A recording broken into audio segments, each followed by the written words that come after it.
కలుగుతుంది. అందుకే అనుదిన ధ్యానంలో ఆయన మాట కొరకు కనిపెడదాం. ప్రార్థన. పరిశుద్ధుడా, ప్రేమగలిగిన తండ్రి, మరొకసారి నీ సన్నిధిలోనికి వస్తున్నామయ్యా. ఈ లోకము ఎన్నో అలజడులతో నిండి ఉండటం, లోకములో ఎన్నో విపరీతములు, ప్రకృతి వైపరీత్యములు జరగటం మేము చూస్తున్నాం. ఒక పక్క ఈ పాండమిక్, మరొక పక్క వరదలు, వర్షములు. ఇటువంటి పరిస్థితుల్లో కూడా అవినీతి, అక్రమము, బలాత్కారము, ఎంతోమంది మనుషులు నాయన సమాధానము లేని స్థితిలో వారి ఇష్టానుసారంగా జీవించటము మేము చూస్తున్నప్పుడు, ప్రభువా నీ కృపలో మమ్మల్ని భద్రపరచు. ఈ లోక మాలిన్యం అంటకుండా మమ్మల్ని మేము భద్రపరుచుకున్నట్టుకు నీ కృప దయచేయమని వేడుకుంటున్నాం. ఈ ఉదయం మాతో మాట్లాడు. క్రీస్తు నామమున అడుగుచున్నాము తండ్రి, ఆమేన్. దేవుని స్తోత్రం అండి. మరి ఇలాంటి పరిస్థితుల్లో కూడా ఎన్నో అలజడులు, అక్రమాలు చూస్తూ ఉన్నాం. దైవ భయము లేని వారిగా మానవులు ఉండటం చూస్తున్నాం. అయితే మన ప్రభు ఎంత గొప్పవాడో మనం ఎరిగితే ఈ పరిస్థితులకు, లోకములో జరుగుతున్న వాటికి మరి దేనికి మనం భయపడవలసిన అవసరం లేదు. ఆయన యందు మనం సంతోషంగా ఉండగలుగుతాం. ఈరోజు 114వ కీర్తన. 114వ కీర్తన. ఈ కీర్తన చాలా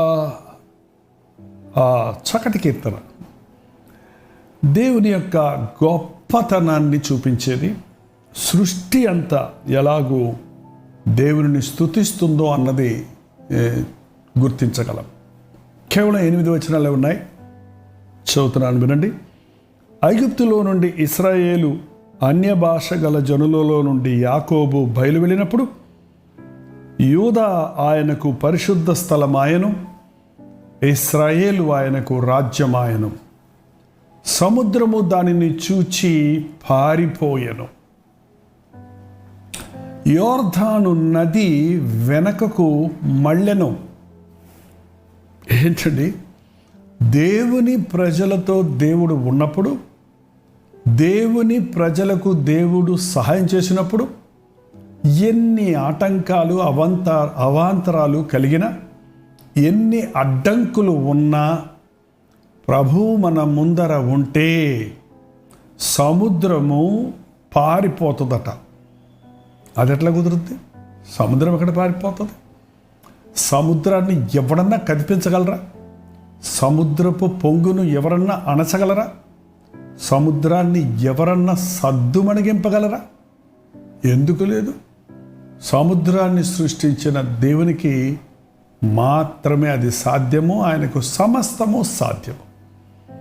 ఈ మాట వింటూ చదువుతూ ఉంటే, ఆనాడు ఎర్ర సముద్రాన్ని దేవుడు 2 పాయలుగా చేసినప్పుడు ఇశ్రాయేలీయులు ఒక్క రాత్రిలో అనేక లక్షల మధ్య ఆరిన నేలను సముద్రములో ఈ దరి నుండి ఆ అద్దరికి చేరినది మనం చూస్తున్నాం. నిర్గమాకాండం 14వ అధ్యాయము 21వ వచనంలో ఒక్కసారి జ్ఞాపకం చేసుకుందామండి. ఎందుకంటే దేవుడు ఇశ్రాయేలులకు చేసిన కార్యాలు మనకు కూడా చేయటానికి, మన జీవితాల్లో కూడా జరుగుతున్నాయి. మనకు ఎర్ర సముద్రాలు లేవేమో, మరొక సముద్రం కాదేమో, కానీ సముద్రము లాంటి కదిలింపలేని వాటిని, ఆటంకాలను మన జీవితంలో చూస్తుంటాం. 14వ అధ్యాయము నిర్గమాకాండం 21. మోషే సముద్రం వైపు తన చేయి చాపగా యెహోవా రాత్రి అంతయు బలమైన తూర్పు గాలి చేత సముద్రమును తొలగించి దానిని ఆరిన నేలగా చేసెను. ఇంకా బాగుంది. ఇక్కడ సముద్రం ఎక్కడ కనబడలేదంట. అది ఆరిన నేలలాగా, అది ఒక కాలిబాటలా కాదండి. 100 ఫీట్ రోడ్ అంతా విశాలంగా అది విభజించబడిందని ఈరోజు దానిని కనుగొన్నారు. నీళ్లు విభజించబడగా ఇశ్రాయేలీయులు సముద్రము మధ్యను ఆరిన నేల మీద నడిచిపోయిరి. ఆ నీళ్లు వారి కుడి ప్రక్కను ఎడం ప్రక్కను వారికి గోడ వలె ఉండెను. ఒక లైన్లో క్యూలో వాళ్ళు వెళ్ళాలంటే కొన్ని నెలలు పడద్దట సముద్రం దాటడానికి, అంత ఆ డిస్టెన్స్ని. ఒక్క రాత్రిలో వాళ్ళు దాటారంటే కొన్ని లక్షల, 6 లక్షల కాల్బలం, వృద్ధులు, పిల్లలు, స్త్రీలు అందరూ కలిస్తే ఇంచుమించు 20 లక్షలు అని అంచనా. 20 లక్షల మంది ఒక్క రాత్రిలో అంత దూరం దాటగలిగారంటే అది ఇంత వెడల్పు ఉంటుందని ఇప్పుడు లెక్కలు కడితే ఆశ్చర్యం వేస్తుంది. అది ఆరిన నేలను, సముద్రం ఎలా ఇంకిపోతుందండి. చూడండి, మన హైదరాబాద్లో ఈ మధ్య వచ్చిన వర్షాల వలన ఇంకనూ అక్కడ ఎంత రొచ్చుగా ఉన్నదో, ఎంత ఎన్నో స్థలాల్లో, నాట్ ఓన్లీ హైదరాబాద్ కదా, అనేక స్థలాల్లో ఈ వర్ష బాధ వలన బురదలో ఉండటము, ఎన్నో విషయాల్లో ఇబ్బందులు పడుతూ ఉన్నారు. ఎంత అద్భుతమైన దేవుడు మనకున్నాడో చూడండి. ఇవాళ కూడా మనం మొరపెడితే ఇటువంటి ప్రకృతి వైపరీత్యాల నుంచి మనల్ని దేవుడు తప్పిస్తాడు. అటువంటి పరిస్థితుల్లో కూడా ఆయన మనల్ని కాపాడతాడు. యోర్దాను నది వెనకకు మళ్ళెను, సముద్రమేమో పారిపోయిందట. యోర్దాను నది వెనక్కి వెళ్ళిపోయింది. నదులు వెనక్కి వెళ్తాయా? నదులు వెనక్కి వెళ్ళగలిగిన శక్తి, వెనక్కి పంపించగలిగిన శక్తి ఉంటే ఇదిగో ఈ వరదల సమయాలలో చాలా ప్రమాదాలను తప్పించుకోవచ్చు. యొక్క బ్యారిగేడ్స్ ఎత్తేస్తున్నారు, నీటిని ఆపలేక, కానీ వాటిని వదిలేస్తున్నారు బయటికి. లేకపోతే ఆ డ్యామ్లే పగిలిపోతాయేమోనండి. చెరువులే నిండిపోయినప్పుడు వాటికి గంటు కొట్టి వదిలేస్తున్నారే, కానీ అది పాడుతూ ఉన్నప్పుడు దాని ప్రవాహాలను ఎవరూ ఆపలేకపోతున్నారు. కానీ ఎందుకు మనుషుడు దేవుడు ఉన్నాడన్నది నమ్మరు, ఆయనకు మొరపెడితే అద్భుతాలు చేస్తారన్నది విశ్వసించరు. యోర్దాను నది వెనక్కు మళ్ళింది. యెహోషువ గ్రంథం 3వ అధ్యాయం 13వ వచనంలో చూస్తే ఎలాగూ దేవుడు యోర్దాను నదిని ఆరిపోచేశాడో అన్నది చూస్తున్నాము. యెహోషువ గ్రంథము 3వ అధ్యాయము బైబిల్ ఉన్నాయండి, చూస్తున్నారా, వింటున్నారా? సారాన్ని గమనించండి. అలాగే ఆ రెఫరెన్స్లు మీరు నోట్ చేసుకోండి. మనకు తెలిసినవి అయినప్పటికీ మరొకసారి జ్ఞాపకం చేసుకుంటున్నప్పుడు మరింతగా మనం వాటిని అర్థం చేసుకుంటాం. 3వ అధ్యాయం 11వ వచనం అండి, యెహోషువ గ్రంథము. జీవము గల దేవుడు మీ మధ్యన ఉన్నాడని ఆయన నిశ్చయముగా మీ ఎదుట నుండి కానానీయులను, హిత్తీయులను, హివ్వీయులను, పెరాజీయులను, గెరషీయులను, అమ్మోరీయులను, యెబూసీయులను వెళ్ళగొట్టినని దీనివల్ల మీరు తెలుసుకుందరు. కాబట్టి ప్రతి గోత్రము ఒక్కొక్క మనుష్యుని, ఇశ్రాయేల్ గోత్రములో నుండి 12 మనుషులను ఏర్పరచుకున్నది సర్వలోకనాథుడు. ఎవరైనా దేవునికి ఎన్ని నామాలు ఉన్నాయో మనం అప్పుడప్పుడన్నా నోట్ చేసుకొని మనం ప్రభువును స్తుతించడం నేర్చుకోవాలండి. సర్వలోకనాథుడైన దగు యెహోవా నిబంధన మందసము మోయువారు యాజకులు. సర్వలోకనాథుడగు యెహోవా నిబంధన మందసమును మోయు యాజకుల అరికాళ్ళు యోర్దానును నీళ్లను ముట్టగానే యోర్దాను నీళ్లు అనగా ఎగువ నుండి పారుచున్న నీళ్లు ఆపబడి ఏకరాశిగా నిలుచును. ఎప్పుడైతే వారి కాళ్ళు తగిలాయో 16లో కూడా చూస్తున్నాం చూడండి. పైనుండి పారు నీళ్లు బహుదూరమున సారేతాను నొద్ద అదాముపురము దగ్గర ఏకరాశిగా నిలచెను. ఎప్పుడైతే దేవుడు నడవండి, యోర్దాను నదిలోకి నడిచెళ్ళిపోండి, నడిచి కాళ్ళు నీళ్ళ మీద తగలగానే నీళ్లు నిలిచిపోయినాయి. ఏంటండి, నదులు పారిపోతున్నాయి, సముద్రం పారిపోతుంది, సకల సృష్టి దేవునికి భయపడుతుందండి. ఏంటో మరి మానవుడే దేవునిని ధిక్కరిస్తూ ఉన్నాం కదా.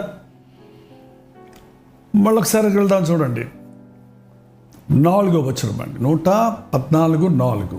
కొండలు పొట్టేళ్ల వలను, గుట్టలు గొర్రెల వలను గంతులు వేసెను. కొండలు పొట్టేళ్లలాగా గంతులేస్తున్నాయట, గుట్టలు గొర్రె పిల్లల్లాగా ఎగురుతున్నాయి. కొండల్ని ఎవరైనా ఎగరగొట్టగలరా? ఏంటండి, గుట్టలను ఎవరైనా కదపగలరా? ఎన్ని క్రెయిన్స్ కావాలి, ఎంత వర్క్, ఎంత పని కావాలి, ఎంత కష్టం అది. అయితే దేవుడు వీటన్నిటిని సృష్టించాడు. కొండలను సృష్టించినవాడు, సముద్రమును సృష్టించినవాడు, నదులను సృష్టించినవాడు. ఒక మాటతో లోకమంతటిని తన ఆధ్వర్యంలో ఉంచగలిగిన సృష్టికర్తగా ఉన్నాడు. సముద్రమా నీవు పారిపోవుటకు నీకేమి తటస్థించినది? యోర్దాను నీ వెనుకట మల్లుటకు నీకేమి తటస్థించినది? కొండల్లారా మీరు పొట్టేళ్ల వలను, గుట్టల్లారా మీరు గొర్రెల వలను గంతులు వేయుటకు మీకేమి సంభవించినది? ఏమైంది మీకు? సముద్రమా ఎందుకు పారిపోతున్నావు? నది నీవెందుకు, యోర్దాను నువ్వెందుకు వెనక్కి ఆగిపోయావు? ఎందుకు మీరు కొండల్లారా ఎగురుతున్నారు, గంతులేస్తున్నారు? ఏమైంది మీకు? ఏం జరిగింది? 7వ వచనంలో, భూమి ప్రభువు సన్నిధిని, యాకోబు దేవుని సన్నిధిని వణుకుము. ఆయన బండను నీటి మడుగుగాను, చెకుముకి రాతిని నీటి ఊటగాను చేయువాడు. అవన్నీ ప్రభువును చూచి, దేవునిని చూచి ఆనందిస్తూ ఉన్నాయి, దారిస్తూ ఉన్నాయి, స్వాగతిస్తూ ఉన్నాయి, భయపడి వణుకుతూ ఉన్నాయి. బండలో నుండి నీటి మడుగును, రాతి బండ నుండి నీటి ఊటలను రప్పించిన వాడు.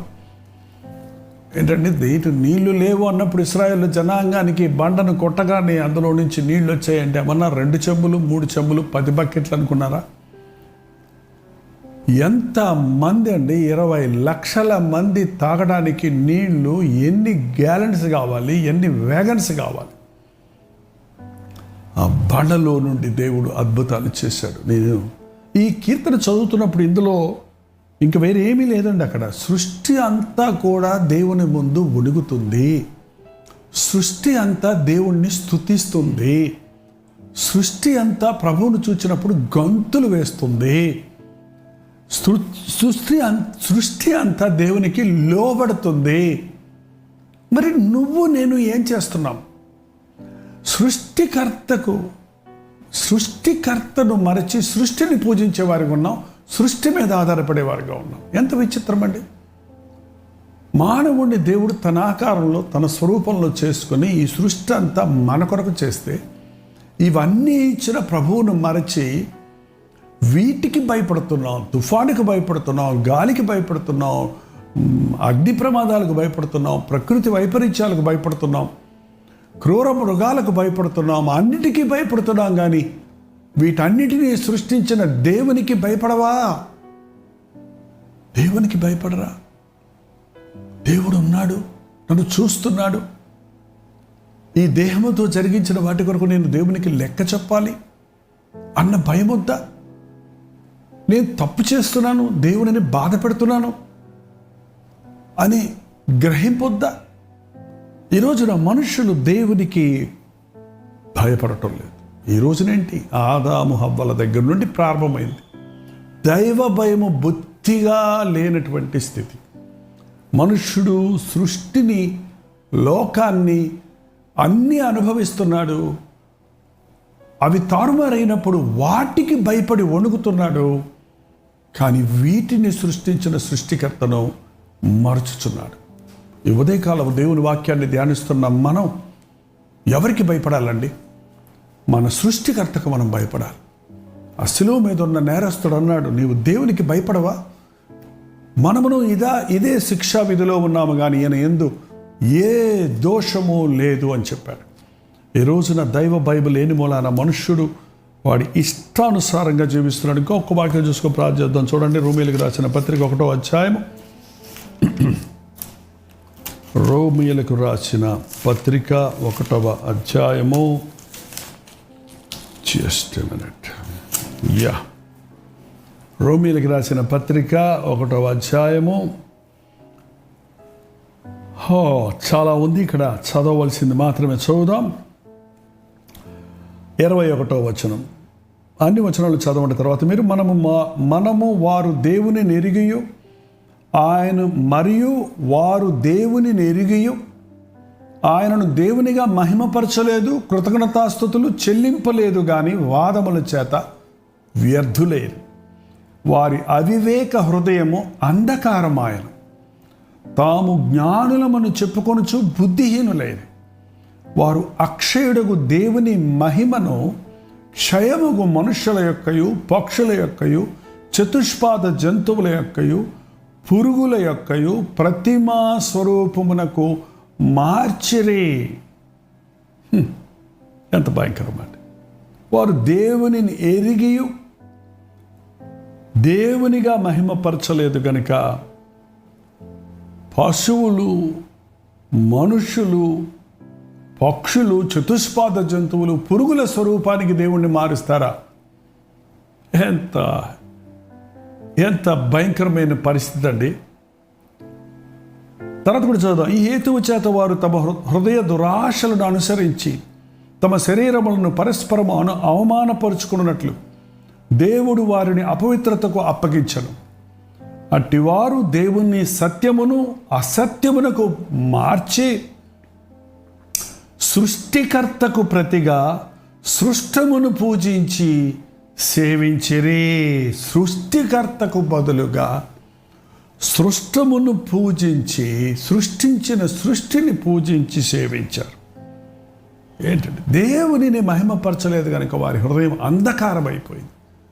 వారు అజ్ఞానులైపోయారు. ఈ యుగ సంబంధమైన దేవత అవిశ్వాసులైన మరోనేతలు గుడ్డితనం కలుగజేసి మనల్ని చూసి, మన ప్రభువును చూసి గజగజలాడే సముద్రము, నదులు, కొండలు, మిట్టలు, వృక్షములు, పక్షులు, జంతువులు సమస్తమును మనకు లోబరిచి దేవుడు మనకు భయపడాలని ఆశిస్తే మనం వాటికి భయపడుతూ దేవునిని మర్చిపోతున్నాం. దేవునికి మర్చిపోయినందునే వాటికి భయపడు. ఆదామే మొట్టమొదట ప్రతి జంతువుకి, ప్రతి చెట్టుకి పేరు పెట్టింది ఎవరు అనుకున్నారండి? దేవుడు చేసిన సృష్టి అంతా ఆదాము దగ్గర తీసుకొచ్చినప్పుడు ఆ సింహం నోరు మూసుకొని వచ్చింది, తలాపించుకుంటూ వచ్చింది, ఇది సింహము అన్నాడు. ఆ చిరుతపులు వచ్చింది, ఆ ఏనుగు వచ్చింది, ఆ యొక్క క్రూర మృగాలన్నీ వచ్చాయి. అన్ని జంతువులు, అన్ని పక్షులకు ఆదాము ఏ పేర్లు పెట్టానో ఆ పేర్లు వారికి సంభవించాయి. ఈరోజు మనుషుడు ఎందుకు వీటన్నిటికీ భయపడుతున్నాం? దేవునికి భయపడని వారు అన్నిటికీ భయపడతారండి. దేవునికి భయపడిన వారు మరి దేనికి భయపడని అవసరం లేదు.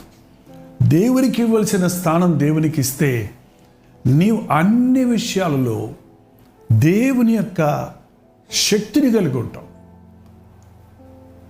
ఆనాడు దానియేలు సింహాలకు భయపడలేదు, సింహాల నోళ్లు మోయించగలిగాడు. ఆనాడు దావీదు సింహమును చీల్చగలిగాడు.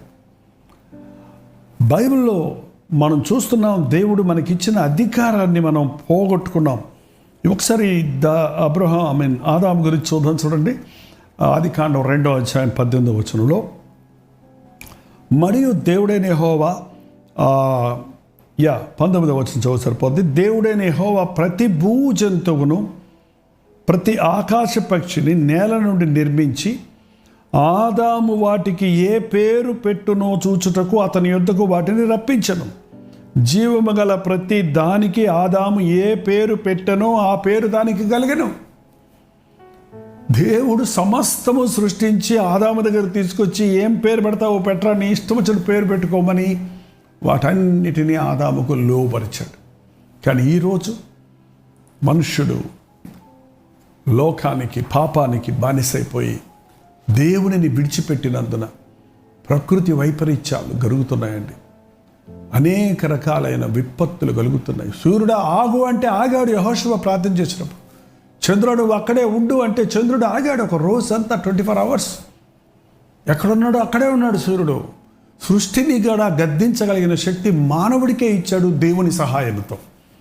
నీవు దేవుని యందు విశ్వాసం ఉంచితే, దేవుని నామంలో నువ్వు ప్రార్థిస్తే ఎన్ని అద్భుతాలు జరుగుతాయో అన్నది, ఏది అసాధ్యమనేది లేదన్నది మనం గుర్తించగలిగితే మన జీవితాల్లో ఎదుర్కొనే చిన్న చిన్న సమస్యలకు, చిన్న చిన్న పోరాటాలకు, ఊహించుకునే బాధలకు మనం భయపడవలసిన అవసరత ఉండదండి. అవును, ప్రపంచం ఏ వైపు పోతుందో ఎవరికీ అర్థం కావటం లేదు. ఏం జరగబోతుందో అనేది ఎవరికీ అర్థం కావటం లేదు. కానీ నీవు ప్రభువు సన్నిధిలో వణికితే, ఎవడు నా మాట విని వణుకుచున్నాడో వానినే నేను దృష్టించుచున్నాను అన్న ప్రభువు మాటకు నీవు భయపడితే, లోబడితే, ఆయన మాట చొప్పున నడుచుకుంటే, ఈ లోకమంతటిని నీ మాట చొప్పున, నీ నోటి మాట ద్వారా ఈ లోకాన్ని నీవు కంట్రోల్ చేయగలవు, నువ్వు అదుపులోనికి తీసుకురాగలవు. ఎందుకంటే మనల్ని దేవుడు తన కుమారులుగా కుమార్తెలుగా చేసుకున్నాడు. తన అధికారాన్ని మనకి ఇస్తానికి ఆశ కలిగి ఉన్నాడు. ఈ రోజున ప్రభువా, నా జీవితంలో చిన్న చిన్న తుఫానులు, చిన్న చిన్న పోరాటములు, చిన్న చిన్న నష్టములు, చిన్న చిన్న ఉపద్రవములు, చిన్న చిన్న కష్టములు వచ్చినప్పుడు తట్టుకోలేక నేను కృంగిపోతున్నానే కానీ, నేను నమ్మిన దేవుడు సృష్టిని అంతటిని సృష్టించిన సృష్టికర్తని, సృష్టిని పరిపాలించేటువంటి రాజు యాజకుడిగా ఉన్నాడని, ఆయన యందు విశ్వాసం ఉంచి నేను ఆయన బిడ్డగా మారిన రోజు నేను కూడా ఆయన నామంలో అద్భుతాలను చూడగలను అని నమ్ముచున్నాను అని దేవునితో చెబుదామా? ప్రార్థన. పరిశుద్ధుడా, నీకు వందనములయ్యా. నిజమే నాయన, సృష్టి అంతా నీ యందు ఆనందిస్తుంది, నిన్ను చూచి గంతులేస్తుంది, నీ మాటను శిరసావహిస్తుంది. ఈ లోకంలోని జంతువులు, పక్షులు, వృక్షములు, సూర్యుడు, చంద్రుడు, అందున్న సమస్తము నాయన నీ మాటలే, నీ మాటకు లోబడుతున్నాయ్యా. నీ స్వరూపంలో చేసుకునబడిన మేము నీ మాట విననొల్లని మూలన నష్టపోతున్నామని, నీ మాట వెనక సాతానుకు లోబడిన ఆదాము అవ్వల వలన వచ్చిన పాపము నుండి మమ్మల్ని విడిపించటానికి విమోచనగా రక్తము చిందించిన తరువాత కూడా మేమింకనూ మా హృదయాన్ని కఠినపరచుకోక, ఎంత గొప్ప సృష్టికర్తవో, ఎలాంటి అద్భుత కార్యాలు చేయగలవోనన్నది నీ వాక్యములో మేము చదువుతున్నప్పుడు మా జీవితములు చప్పచప్పగా ఉండక నాయనా, నీ శక్తిని పుంజుకొని గంతులు వేస్తూ ఆనందిస్తూ స్తుతిస్తూ నీకు తప్ప మరి దేనికి నీ భయపడని అవసరం లేకుండా నీ సాక్షులుగా ఈ లోకంలో జీవించుటకు ఈరోజు ఈ లైవ్లో ఏకీపిస్తున్న ప్రతి ఒక్కరికి నీ సహాయము చేయమని, ఈ దినమంతటిలో మా బ్రతుకంతలో జయ జీవిత